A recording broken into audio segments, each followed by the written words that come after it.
अजित पवारांचा अपघाती निधन झालं. त्यांच्या निधनानंतर पुढच्या 4च दिवसात राज्यात प्रचंड वेगाने घडामोडी घडल्या. सुनेत्रा पवार यांनी आज उपमुख्यमंत्री पदाची शपथ घेतली आणि त्यांना अजितदादांकडच्या 3 खात्यांचा कार्यभार देण्यात आलाय. फक्त अर्थ खातं फडणवीसांनी स्वतःकडे ठेवले. सोबतच त्यांच्याकडे राष्ट्रवादीची सगळी सूत्रही देण्यात आली आहेत.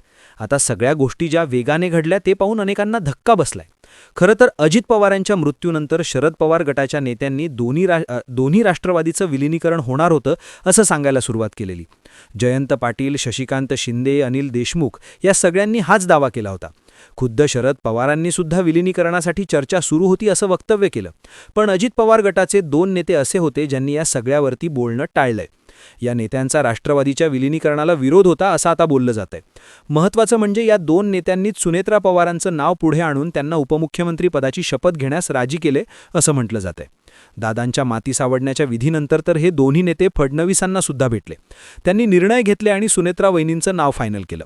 हे 2 नेते म्हणजे अजित पवारांच्या पक्षाचे कार्याध्यक्ष प्रफुल्ल पटेल आणि प्रदेशाध्यक्ष खासदार सुनील तटकरे. खरं तर शरद पवारांनी राष्ट्रवादीच्या विलिनीकरणासाठी हात पुढे केला होता. अजित पवारही पॉझिटिव्ह होते, पण तटकरे आणि पटेलांमुळे हे होऊ शकलं नाही असं आता बोललं जाते. पण सुनील तटकरे आणि प्रफुल्ल पटेलांना शरद पवारांचा नेमका प्रॉब्लेम काय? 2 राष्ट्रवादी एकत्र येण्याला त्यांचा विरोध का होता? समजून घेऊयात या व्हिडिओच्या माध्यमातून. सुनील तटकरे आणि प्रफुल्ल पटेल गेली अनेक वर्ष शरद पवारांच्या सोबत काम केलेली. पूर्वी शरद पवारांची हक्काची म्हणून ओळखली जाणारी 2 माणसं. पण ही दोन्ही माणसं अचानक अजितदादांसोबत बंडामध्ये सहभागी झाली आणि शरद पवारांच्या सोबत असणारी ही माणसं कधी पवारांची नव्हतीच अशी चर्चा सुरू झाली. आता पुन्हा एकदा ही जोडी चर्चेत आली आहे, कारण अजितदादांच्या निधनानंतर सुनेत्रा पवारांना पुढे आणण्यात, त्यांना उपमुख्यमंत्री बनवण्यात आणि शरद पवारांना या सगळ्या प्रक्रियेपासून लांब ठेवण्यात या दोघांचाच हात असल्याची चर्चा आहे. आज सुनेत्रा पवारांच्या शपथविधीच्या वेळी सुद्धा त्यांच्या खुर्ची शेजारी या दोघांची खुर्ची होती.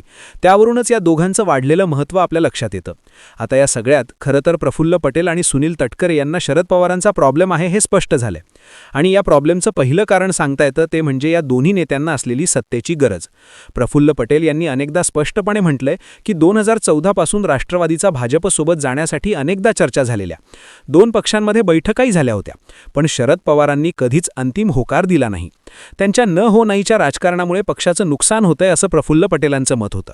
खरं तर प्रफुल्ल पटेल यांच्यावरती घोटाळ्यांच्या आरोपांमुळे ईडी आणि सीबीआयची टांगती तलवार होती. तसंच सुनील तटकरे यांचं नाव सिंचन घोटाळ्यात चर्चेत आलेलं. त्यामुळे या दोन्ही नेत्यांना कारवाई टाळण्यासाठी सत्तेची आवश्यकता होती.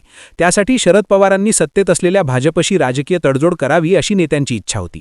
पण शरद पवारांनी भाजपशी अनेकदा चर्चा करून सुद्धा तत्वांचं कारण सांगून एकत्र यायला नकार दिला. त्यामुळे या दोन्ही नेत्यांची अडचण होत होती.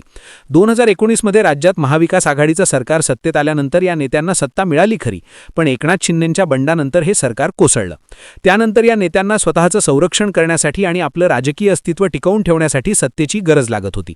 त्यामुळे जेव्हा अजितदादांनी राष्ट्रवादीत बंड करून महायुतीसोबत जाण्याचा निर्णय घेतला, तेव्हा हे नेते सुद्धा दादांसोबत सत्तेत गेले. भाजपसोबत सत्तेत सामील झाल्यावर या नेत्यांना अनेक प्रकरणांमध्ये दिलासा मिळाला किंवा चौकशीची तीव्रता कमी झाली असं एकंदर निरीक्षण अनेकांनी नोंदवलंय. नेते जर शरद पवारांच्या सोबत राहिले असते, पर्यायाने सत्तेच्या बाहेर राहिले असते, तर मात्र त्यांची राजकीय अडचण झाली असती. आणि हाच या नेत्यांना शरद पवारांचा प्रॉब्लेम आहे हे नक्की. सुनील तटकरे आणि प्रफुल्ल पटेलांना शरद पवारांचा प्रॉब्लेम असण्याचं दुसरं कारण म्हणजे या नेत्यांचा पक्षातलं स्वतःचं स्थान धोक्यात आलेलं होतं. मुळात प्रफुल्ल पटेल आणि सुनील तटकरे हे राष्ट्रवादी काँग्रेसचे ज्येष्ठ नेते आहेत. त्यामुळे शरद पवारांनंतर आपल्याला पक्षात महत्त्वाचं स्थान मिळेल असे या नेत्यांना वाटत होतं. पण तसं काही घडताना दिसलं नाही. प्रफुल्ल पटेल हे राष्ट्रीय राजकारणात सक्रिय होते.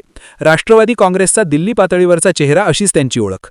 पण जेव्हा भावी नेतृत्वाचा प्रश्न आला, तेव्हा मात्र शरद पवारांनी आपली कन्या असणाऱ्या सुप्रिया सुळेंना राष्ट्रीय राजकारणात झुकतं माप द्यायला सुरुवात केली. देशाच्या राजकारणात सुप्रिया सुळे या राष्ट्रवादीचा चेहरा म्हणून पुढे यायला लागलेल्या. त्यामुळे प्रफुल्ल पटेलांची अडचण व्हायला लागली. पक्षात भाकरी फिरवताना आपल्याला डावललं जाईल, भविष्यात आपल्याला सुप्रिया सुळे यांच्या नेतृत्वाखाली काम करावं लागेल अशी भीती पटेलांना वाटत होती. त्यामुळे ते शरद पवारांपासून दूर होत गेले. दुसरीकडे तटकऱ्यांची सुद्धा अशीच अडचण झालेली. तटकरे 2014 ते 2018 दरम्यान राष्ट्रवादीचे प्रदेशाध्यक्ष होते, पण नंतर मात्र त्यांना ही संधीच मिळाली नाही. पक्षात संघटनात्मक बदल झाले. त्यानंतर शरद पवारांनी जयंत पाटलांसारख्या नेत्यांना नेहमी झुकतं माप दिलं. तटकरे हे अजितदादा गटाचे मानले जात असल्यानं त्यांचं पक्षातलं महत्त्व आपोआप कमी केलं जातंय असं बोललं जात होतं. याच काळात शरद पवारांनी रोहित पवारांना सक्रिय राजकारणात आणलं. त्यामुळे तटकऱ्यांसारख्या जुन्या नेत्यांच्या संधी मर्यादित झाल्याची चर्चा झाली. आणखी काही काळ आपण शरद पवारांच्या सोबत राहिलो तर आपलं राजकीय भविष्य उरणार नाही असे या नेत्यांना वाटत होतं. त्यामुळे अजितदादांनी बंड केल्यावर त्यांनी दादांसोबत जायचं ठरवलं. अजितदादांच्या पक्षाचे प्रदेश अध्यक्षपद हे 2023 पासून तटकऱ्यांकडेच आहे. शरद पवारांच्या सोबत राहून हे पद त्यांना मिळालं नसतं, तो सन्मान त्यांना मिळाला नसता, हे मात्र या सगळ्यातनं क्लिअर होताना दिसतं. तटकरे आणि पटेलांना शरद पवारांचा प्रॉब्लेम असण्याचं तिसरं कारण आहे ते म्हणजे या नेत्यांना भविष्यातलं राजकारण सेट करायचं होतं. सुनील तटकरे यांना महाराष्ट्राच्या राजकारणात स्वतःसोबतच त्यांच्या कुटुंबाचं स्थानही मजबूत करायचं होतं. यासाठी त्यांना त्यांची मुलगी अदिती तटकरे आणि मुलगा अनिकेत तटकरे यांच्यासाठी पक्षात मोठं स्थान हवं होतं. पण राष्ट्रवादीमध्ये पवार कुटुंबाच्या वर्चस्वामुळे हे असं करणं शक्य नाही हे तटकऱ्यांच्या लक्षात आलेलं. शरद पवारांच्या पक्षात सुप्रिया सुळे आणि रोहित पवार यांचा प्रभाव वाढता. त्यामुळे सुनील तटकरे यांची अडचण व्हायला लागली.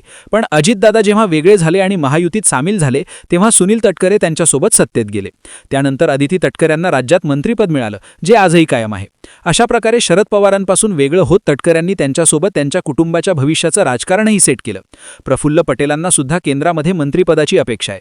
पण शरद पवारांच्या भाजप विरोधी भूमिकेमुळे पटेलांना केंद्रात कुठलीही मोठी भूमिका मिळणं अशक्य झालेलं. आता अजितदादांच्या सोबत सत्तेत गेल्यावर प्रफुल्ल पटेल पुन्हा एकदा राष्ट्रीय राजकारणात ॲक्टिव्ह आहे.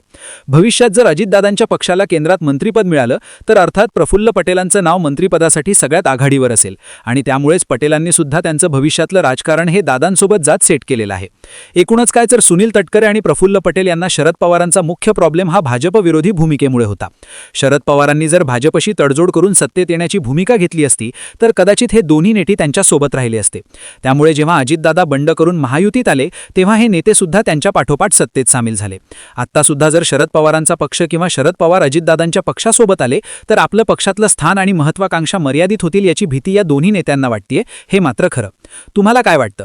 प्रफुल्ल पटेल आणि सुनील तटकरे यांना शरद पवारांचा मेन प्रॉब्लेम काय असावा याबद्दलची तुमची मतं आणि प्रतिक्रिया कमेंट बॉक्समध्ये लिहून कळवा. आणि अशाच राजकीय घडामोडी पाहण्यासाठी आपल्या बोल मंडळी न्यूज या यूट्यूब चॅनलला सबस्क्राईब करायला अजिबात विसरू नका. धन्यवाद.